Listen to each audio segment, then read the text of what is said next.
Kia ora, NAMS whānau. Welcome to the last week of the school term for school holidays, which is generally when I slow down a bit. But thought I'd just show you what was happening and what's on top. It's a bit of a week of fastening people's bikes, starting with mine.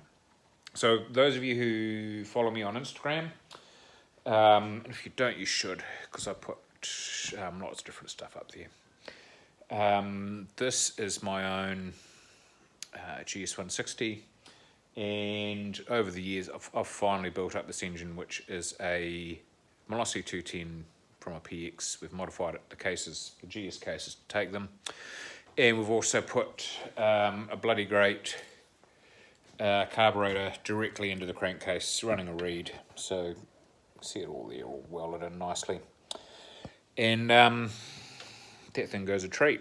And I've been running it in nicely up until Sunday, when I thought I'll take it out and fang it, and the clutch let go. Now I was expecting absolute carnage, but if you have a look here, all that really happened was the circlip let go.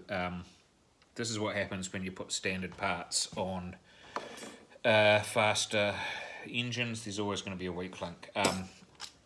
The basket cracked is the short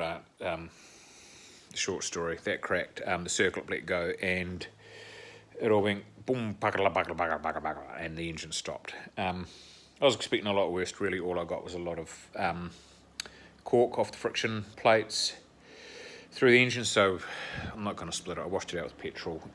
It's going to get an upgraded clutch, very likely, which I will insert a picture of here, and then hopefully that problem will go away. And what else we got? Here is another GS160, and this one's running a Quattro 232. And just this week, we've put in a proper carburetor, 28mm carb, because basically it was running a PX style carb before, and it worked really well. Ran a bit hot, but otherwise it was just a tractor of a bike. Like, that thing would do, it's been to Wanganui and back. It's been over, countless good runs. And the owner was saying first 5 minutes it's unrideable because it's running really rich, and then once it warms up it's fantastic. So what we're trying to do is basically just let it breathe a bit better, and hopefully with all that set up, that's what that's going to do.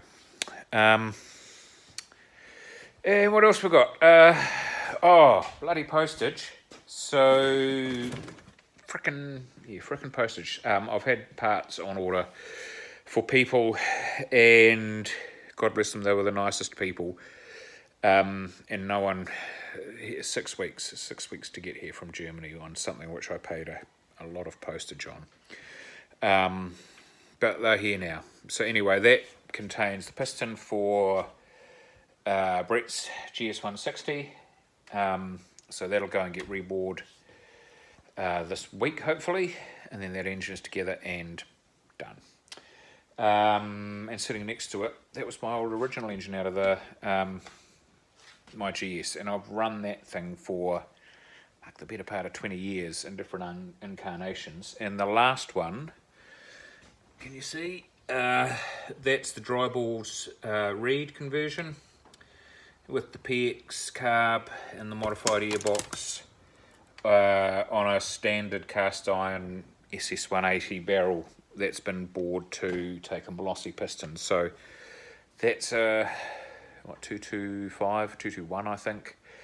That was a fantastic engine. I really only went to the other one because it's quick. Like this thing, I think the fastest I ever got out of it was 122 kilometers an hour, but it was an easy 100 kilometer an hour cruiser, and it would easily get 110, 115 just up hills, and it was a tractor of a motor. So It's going into retirement. This is going to sit on a shelf until such time as I either dial the other one in or blow the other one up. And oh, here you go, a little bit of quirkiness. So this is just a bit of progress on my Indian. This is a Bosch dynamo that goes in VW Beetles. And we've modified that. We had to change the taper on here to take the gear that normally comes off the original 3-brush thing. And we've also modified it to output 12 volts. So that's now going to run, give me 12 volt lights and ignition and just be a whole lot cooler. So there you go, people. That's this week in the NAMS whare.